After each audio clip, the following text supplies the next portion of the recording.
Hello everyone, welcome to Sarde mathematics. आज के इस लेक्चर में हम बीएससी थर्ड ईयर के कॉम्प्लेक्स एनालिसिस के इम्पोर्टेंट क्वेश्चंस विद सॉल्यूशन पर डिस्कस करेंगे। मैंने क्वेश्चन 7 तक पहले ही करा रखे हैं। अगर आपने वीडियो नहीं देखी है तो आप चैनल पर जाकर देख सकते हैं। मैंने सभी की अलग अलग प्लेलिस्ट बना रखी हैं। फिजिक्स, केमिस्ट्री, मैथ के इम्पोर्टेंट क्वेश्चंस भी अपलोड कर रखे हैं। अगर आपने नहीं देखे हैं तो आप चैनल पर जाकर प्लेलिस्ट में आप चेक कर सकते हैं। और साथ ही साथ अगर अभी तक आपने चैनल को सब्सक्राइब नहीं किया है तो प्लीज़ चैनल को सब्सक्राइब कर दीजिए। साथ ही ज़्यादा से ज़्यादा अपने फ्रेंड्स को शेयर करें और वीडियो को लाइक भी ज़रूर कर दें। तो आइए बिना टाइम वेस्ट के अपनी वीडियो को स्टार्ट करते हैं। तो हमारा क्वेश्चन नंबर 8 क्या है, देखिए। Find the radius of convergence of power series summation n equal 1 to infinity two की power minus n upon 1 plus iota n square और जेड एन। तो यहाँ पर ही हमारी सीरीज दे रखी है, हमें इसका सीरीज का क्या बताना है, रेडियस ऑफ कन्वर्जेंस बताना है। तो देखिए ये जो सीरीज है समेशन ए एन जेड की पावर एन, ठीक है, तो इस फॉर्म में है। तो यहाँ पर ए एन की जब हमें रेडियस ऑफ कन्वर्जेंस निकालना होता है तो हम कौन सा फॉर्मूला अप्लाई करते हैं, देखिए। यहाँ पर पहले तो यहाँ से एन की वैल्यू देख ली हमने कि ये जेड एन हो गया, ये समेशन हो गया एन इक्वल 1 टू इन्फिनिटी। और यहाँ पर इसकी वैल्यू कितनी है आपके पास, ए एन की वैल्यू कितनी है, 2 की power minus n upon 1 plus iota n square. अब जो रेडियस ऑफ कन्वर्जेंस निकालने का फॉर्मूला होता है वो क्या होता है, 1 upon r equal limit n tends to infinity a n plus 1 upon a n, ठीक है। तो ए एन हमें पता ही है, ये हो गया हमारा। फिर हम ए एन प्लस 1 निकालेंगे और फिर उससे हम ए एन का डिवाइड दे देंगे। तो ए एन प्लस 1 क्या हो जाएगा, जहाँ जहाँ भी एन है वहाँ वहाँ पर हम क्या पुट कर देंगे, एन प्लस 1। तो यहाँ पर ये हो जाएगा 2 minus n plus 1 upon 1 plus iota n plus 1 का होल स्क्वायर अपॉन में। अब किसका डिवाइड करना है हमें, ए एन का। ए एन कितना है, 2 की power minus n upon 1 plus iota n square. अब हम यहाँ पर क्या करेंगे, इसको सॉल्व करके लाएंगे। ए n plus 1 upon a N को कितना आएगा, यहाँ पर एक क्रॉस मल्टीप्लाई करके ऊपर आ जाएगा, ठीक है। फिर हमने ये इस तरीके से खोल ली है पावर 2 की पावर माइनस एन डॉट 2 की पावर माइनस 1, क्योंकि मल्टीप्लाई में बेस सेम होता है तो पावर ऐड हो जाती है, तो हमने अलग अलग करके लिख ली। यहाँ पर हो गया हमारा 1 plus iota n square upon 2 की पावर माइनस एन, इससे ही हमारा कट हो जाएगा। और तो हमारे यहाँ पर क्या बचेगा, ये देखिए 2 की पावर माइनस 1 है तो हम इसको लिख सकते हैं 1 की पावर 2, तो 1 की power 2 1 plus iota n square upon 1 plus iota n plus 1 का होल स्क्वायर।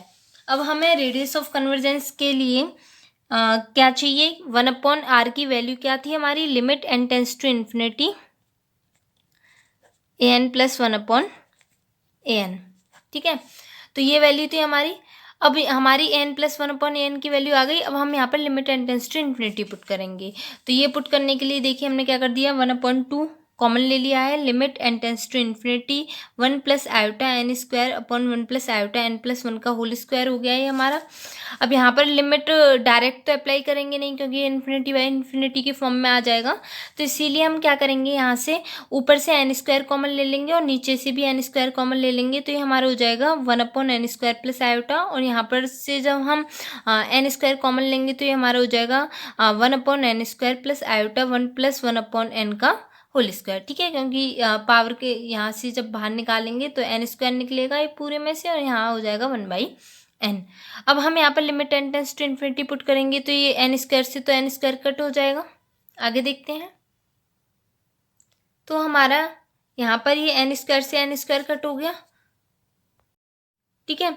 फिर हमने यहाँ limit n tends to infinity put कर दिया, तो ये 1 upon infinity plus iota upon 1 upon infinity plus iota 1 plus 1 upon infinity का होल स्क्वायर हो जाएगा, ठीक है। अब हम क्या करेंगे, 1 अपॉन इन्फिनिटी की वैल्यू हमें पता ही है क्या होती है, 0। तो 1 अपॉन इन्फिनिटी की जगह 0 पुट कर दिया, ये 0 हो जाएगा, 0 प्लस आयोटा 1 प्लस 0 का होल स्क्वायर। तो यहाँ नीचे कितना बचेगा, ओनली ऑन हमारा आयोटा, तो ये हो जाएगा 1/2 ऊपर आयोटा और नीचे आयोटा, तो आयोटा से आयोटा कट हो जाएगा। तो 1 अपॉन आर की वैल्यू क्या आ जाएगी, 1/2। तो आर इक्वल कितना हो जाएगा हमारा 2, तो रेडियस ऑफ कन्वर्जेंस क्या निकल कर आ गया, 2, ठीक है। तो ये हमारा क्वेश्चन नंबर 8 हो गया। अब हम बढ़ते हैं अपने क्वेश्चन नंबर 9 की तरफ। ये क्या है, एवेल्यूट ज़ीरो, हमें इंटीग्रेशन करना है 0 से 1 प्लस आयोटा, इसकी लिमिट दे रखी है x square plus iota y d z along the path y equal x. हमें जो पथ है हमारा वाई इक्वल एक्स, इसके एलोंग हमें इसका इंटीग्रेशन बताना है, क्या होगा, एवेल्यूट करनी है वैल्यू। तो देखिए यहाँ पर ये 0 से 1 प्लस आयोटा तक की लिमिट है x square plus iota y d z, ये हमारे एफ जेड की वैल्यू हो गई। तो यहाँ पर हम क्या करेंगे, डी जेड इक्वल क्या हो जाता है, जेड आपको पता ही है एक्स प्लस आयोटा वाई, तो डी जेड इक्वल क्या होता है, d x plus iota d y. तो हमने पुट कर दिया डी जेड की वैल्यू। यहाँ से अब हम क्या कर देंगे, यहाँ से देखिए नेक्स्ट स्टेप में हमने क्या किया है, हमें किस पथ के अलोंग निकालना है, along the path y equal x. तो वाई इक्वल एक्स के अलोंग निकालना है, तो जहाँ जहाँ भी हमारा वाई है वहाँ वहाँ हम क्या पुट कर देंगे, एक्स। तो पुट करेंगे तो इसकी लिमिट देखिए किस तरीके से चेंज होगी। तो एक्स पुट कर दिया है, तो यहाँ पर सिर्फ हमें एक्स की लिमिट की ही ज़रूरत है, वाई की लिमिट की तो ज़रूरत नहीं है। तो ये हमारा एक्स प्लस आयोटा वाई के फॉर्म में है, ये आप इसको 1,0 के फॉर्म में भी लिख सकते हो, ठीक है। तो यहाँ पर जो x की लिमिट है वो कितनी है 1, और ये हमारा 0,0 है, तो ये 0 से 1 की तरफ जा रही है x की लिमिट, तो हम यहाँ लिख देंगे 0 to 1। और यहाँ पर जहाँ जहाँ भी y है वहाँ वहाँ भी हम क्या पुट कर देंगे, y इक्वल x। तो ये हो जाएगा x square plus iota x, और यहाँ पर हो जाएगा हमारा dx प्लस आयोटा dy की जगह क्या पुट कर देंगे, dx, ठीक है। ये हो गया हमारा। अब हम क्या करेंगे, यहाँ से देखते हैं इसे। तो हमने यहाँ पर मल्टीप्लाई कर दिया है x square D x plus iota, इसका इसमें करेंगे तो x square iota D x, इसका इससे करेंगे तो iota x D x, and इसका इससे करेंगे तो iota square x D x. 0 से 1 तक की लिमिट है। अब यहाँ से क्या करेंगे, हम एक्स स्क्वायर कॉमन ले लेंगे, तो यहाँ बचेगा 1 plus iota D x, plus यहाँ से आयोटा कॉमन ले लेंगे आयोटा एक्स, तो यहाँ हो जाएगा 1 प्लस आयोटा डी एक्स। तो यहाँ से हमारा क्या बन जाएगा, ये इस पूरे में से क्या कॉमन निकाल लेंगे, इसमें से 1 प्लस आयोटा, इसमें से 1 प्लस आयोटा, पूरे में से क्या कॉमन निकल कर आ जाएगा, 1 प्लस आयोटा, ये कांस्टेंट है। 0,1 लिमिट है, x square plus iota x D x हो जाएगा। अब हम इसका इंटीग्रेशन कर देंगे एक्स के रेस्पेक्ट में, तो एक्स स्क्वायर का क्या हो जाएगा, x³ प्लस आयोटा एक्स का हो जाएगा x²/2, और लिमिट हमारी क्या है 0 to 1, ठीक है। तो यहाँ पर ही हमारा हो जाएगा 1 प्लस आयोटा, एंड x³ है, तो यहाँ पर x की जगह क्या पुट करेंगे 1/3 प्लस आयोटा बाई 2, 0 पुट करेंगे तो ये 0 हो ही जाएगा। एंड अब जब इसको सॉल्व करेंगे तो ये हो जाएगा 2 + 3 आयोटा बाई 6, एंड इसको जब इसका मल्टीप्लाई इसमें करेंगे तो 2 प्लस इसका इससे करेंगे तो हो जाएगा 3 आयोटा, इसका 2 आयोटा, और ये हमारा 3 आयोटा स्क्वायर। एंड इसको जब सॉल्व करेंगे तो आपको पता है 2 + 5 आयोटा, एंड आयोटा स्क्वायर की वैल्यू क्या होती है -1, तो ये -3 हो जाएगा बाई 6। तो इसमें से इसे माइनस करेंगे तो -1 + 5 आयोटा बाई 6, तो ये हमारा आंसर आ गया। अब हम बढ़ते हैं अपने नेक्स्ट क्वेश्चन की तरफ। हमारा अगला क्वेश्चन है question number 10, expand 1/x² - 3z + 2 in the region mod x is less than mod z is less than 1, ठीक है। तो ये क्वेश्चन इस टाइप से भी आ सकता है, और इस तरीके से भी आ सकता है कि expand 1/z² - 3z + 2 by the Laurent series आ सकता है, या फिर आपका by the Laurent and Taylor series, मतलब जिससे एक्सपेंड हो रहा है उससे से एक्सपेंड करिए। तो कंफ्यूज मत होना, लॉरेंट सीरीज और जो हमारी टेलर सीरीज है वो हम इसी तरीके से करेंगे इसको एक्सपेंड। तो देखते हैं हम यहाँ पर इसे। तो ये हमारा फंक्शन क्या है 1/z² - 3z + 2। तो सबसे पहले हम इसको क्या कर लेंगे, इसका नीचे पहले फैक्टर काट लेते हैं, तो ये हो जाएगा z-1 एंड z-2। फिर हम क्या करेंगे, इसको पार्शियली कर लेंगे, अलग अलग लिख लेंगे इसको। तो आपने सीखा ही होगा ये 11th-12th में। हम यहाँ पर किस तरीके से करते हैं, देखिए मैं साइड में आपको थोड़ा सा आइडिया बता देती हूँ कैसे होता है ये। तो ये 1/z-1 z-2 है, तो इक्वल में हम क्या लिखेंगे a/z-1, आपको आता ही होगा वैसे तो, ये b/z-2। 1 इक्वल हो जाएगा ये हमारा az-2 प्लस b z-1। नीचे जो एलसीएम आएगा वो इससे कट हो जाएगा, तो यही बचेगा। अब क्या करेंगे, z = 2 पुट कर देंगे इसको 0 करने के लिए, तो ये हो जाएगा 1 इक्वल, ये हमारा 0 हो जाएगा 2 पुट करने पर, एंड ये हो जाएगा 2 - 1 1, तो b की वैल्यू क्या आ जाएगी 1। सेम इसी तरीके से ए की वैल्यू निकाल लेंगे, z इक्वल 1 पुट कर देंगे तो कितनी आ जाएगी, ए की वैल्यू हमारी -1, तो -1 आ जाएगी। तो ये हमारे क्या बनेगा, -1 अपॉन z -1 प्लस यहाँ पर हो जाएगा 2 अपॉन z -2। ठीक है, यहाँ पर देखिए 2 रखना था तो 2 -1 करेंगे जब हम यहाँ से, तो 1 हो जाएगा, ये इसकी वैल्यू 1 होगी। ठीक है, तो ये हमारा हो जाएगा 1 अपॉन z -1। ठीक है, माइनस का, और ये हो जाएगा 1 अपॉन z -2। ये हमारा पार्शियल हो गया, हमने अलग अलग लिया है। अब हमें किस रीजन में पूछा है ये, मॉड z की जो वैल्यू हमारी 1 से छोटी है, तो इस बात का ज़रूर ध्यान रखना है आपको। यहाँ से क्वेश्चन चेंज करके भी पूछ लिया जाता है, कभी आपकी वैल्यू कुछ भी आ सकती है, कभी 0 से लेके 3 तक के बीच में बताइए, तो वो डिपेंड करता है आपका, इस रीजन पर आपका आंसर चेंज होता रहता है। अगर इसके लिए अलग होगा, इसके लिए अलग होगा, क्योंकि यहाँ पर हम इस तरीके से कैसे डिसाइड करेंगे, देखिए तो यहाँ पर हमने क्या लिया है, माइनस के 2 कॉमन लिया है। क्यों कॉमन लिया है, हमें क्या करना है, हमें यहाँ पर 2 फॉर्मूले हैं, उन फॉर्मूलों को ही अप्लाई करके यहाँ से आंसर लाना है। फॉर्मूले हमारे इधर लिखती हूँ साइड में, 1 माइनस एक्स की पावर -1 का फॉर्मूला है 1 + x square + x³ so on, और जो हमारा 1 + x का -1 का फॉर्मूला है वो है 1 - x + x² - x³ so on. ठीक है, तो यहाँ पर हमें इसी फॉर्म में लाना है इसको, 1 - x के फॉर्म में। तो हम यहाँ से z कॉमन निकालें या फिर 2 कॉमन निकालें, तो ये हम कैसे निकालते हैं, इसकी वैल्यू में से जो वैल्यू बड़ी होगी।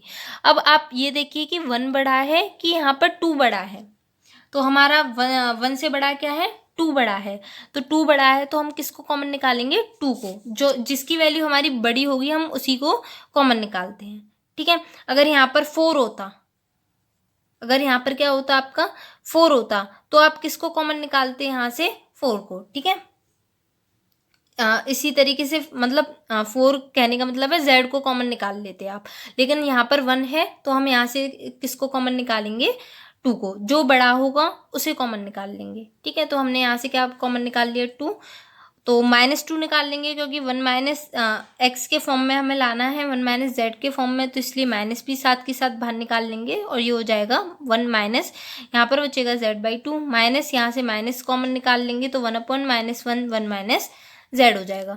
ठीक है, अब हम हमारे जो फॉर्मूले, इन फॉर्मूले को अप्लाई करते हैं।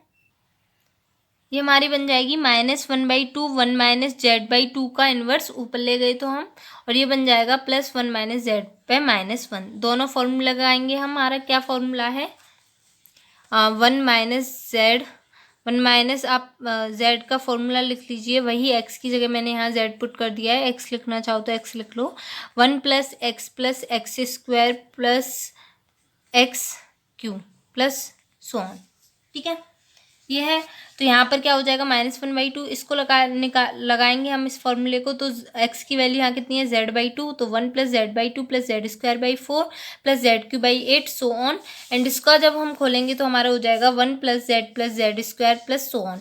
अब यहाँ पर हम मल्टीप्लाई करके इसको सॉल्व कर देंगे। अब ये हो जाएगा, देखिए 1 माइनस इसका मल्टीप्लाई करेंगे तो कितना हो जाएगा, 1/2, तो इसको सॉल्व करेंगे तो कितना आ जाएगा, 1/2। ऐसे ही हम नेक्स्ट टर्म देखेंगे, z माइनस इसमें से इसे माइनस करेंगे तो ये हो जाएगा z/4, तो 4z - 3 कितना, z कितना हो जाएगा, 3z/4, तो सॉल्व करके हमारा ये आंसर हो जाएगा। अब हमारा नेक्स्ट क्या है, देखिए एक्सपेंड f(z) = z z+1 और z+2 अबाउट z = -2। तो इस टाइप के जो क्वेश्चन होते हैं आपको z इस तरीके से जो दे रखे होते हैं, -2 इक्वल में दे रखे होते हैं, तो इनको हम किस तरीके से करते हैं, तो हमारे 2 मेथड होते हैं, एक तो इस तरीके से जैसे हमने पहले किया है, और एक हम हमें क्या f' एंड f"z इस वैल्यू पर निकालना होता है, फिर जो टेलर सीरीज़ वाला फॉर्मूला इसमें पुट कर देते हैं। बट अभी हम यहाँ से इस वाले से इजी पड़ता है तो इस वाले फॉर्मूले को ही यहाँ पर लगाएंगे। तो हम क्या करेंगे, सबसे पहले इसको इस साइड भेजेंगे तो ये कितना हो जाएगा, z+2, तो इसको हम क्या मान लेते हैं, कोई भी वेरिएबल मान लेते हैं, t मान लिया, आप u v कुछ भी मान सकते हैं, तो हमने t मान लिया, और z इक्वल क्या हो जाएगा, t-2। अब यहाँ पर z की जगह t-2 पुट कर देंगे तो ये हमारा कितना हो जाएगा, t/2 माइनस यहाँ पर जेड की जगह t-2 पुट करेंगे तो t-2 + 1 कितना हो जाएगा t-1 एंड t-2 + 2 कितना हो जाएगा t। अब इसको हम पार्शियली लिखेंगे, जैसे मैंने अभी आपको तरीका बताया था फर्स्ट क्वेश्चन में, उसी तरीके से हम लिखेंगे इसको। इसमें हमारा किस तरीके से बनेगा ये t-2 t-1 t equal a upon t-1 plus b upon t। तो a और b की वैल्यू निकाल कर इस तरीके से हम इसको लिखते हैं तो ये हो जाएगा 2/t-1 अपॉन t-1। तो ये तो हमारा सिंपल है t। अब इसमें से हम क्या कॉमन निकाल लेंगे, -1 कॉमन निकाल लेंगे, क्योंकि हमें फॉर्मूला क्या चाहिए 1 - x⁻⁻1 का। तो हम यहाँ से क्या कॉमन निकाल लेंगे, -1 कॉमन निकाल लेंगे तो ये माइनस माइनस प्लस हो जाएगा एंड ये हो जाएगा 1/1 - t। इसको हम ऊपर ले जाएंगे तो ये हो जाएगा 1 - t पे इनवर्स।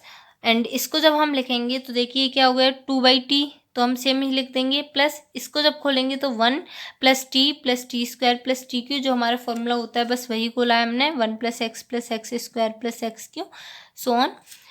फिर हम क्या करेंगे, जो हमारी t की वैल्यू है इसको पुट कर देंगे यहाँ पर, ठीक है। तो 1 आ गया हमारा, ये क्या है +2, ये हमारा t पे -1 है तो 1/2 t हो गया, या फिर इस तरीके से भी लिख सकते हैं, t की वैल्यू क्या थी z+2 पे इनवर्स। ये हो जाएगा हमारा z+2 का whole square plus so on, आगे इसी तरीके से चलता रहेगा। तो ये हमारे क्या आ गया आंसर। अब हम बढ़ते हैं अपने नेक्स्ट क्वेश्चन की तरफ। नेक्स्ट है हमारा question number 11, find all singular points of f(z) = 1/z-1।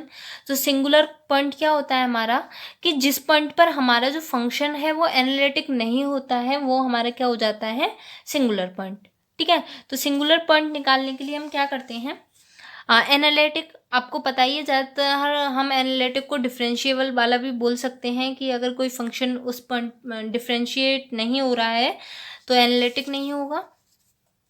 तो हमें जो सिंगुलर पॉइंट निकालने के लिए क्या करेंगे, ये निकालने के लिए कि किस पॉइंट पर फंक्शन एनालिटिक नहीं है, डिफाइन नहीं है, तो हम क्या करेंगे, जो उसका डिनोमिनेटर होगा फंक्शन का उसे हम किसके इक्वल पुट कर देंगे 0 को। तो equate to 0 the denominator of f(z). तो e⁻z-1 = 0, ये क्या हो जाएगा, ये इस तरफ आ जाएगा तो e⁻z = 1 होगा। अब हमने 1 को देखिए किस तरीके से लिख दिया है 2n पाई प्लस आयोटा। क्यों लिखा है, क्योंकि आपको पता है e⁻i⁻θ की जो वैल्यू होती है वो क्या होती है cos i⁻θ plus cos theta plus i sin theta.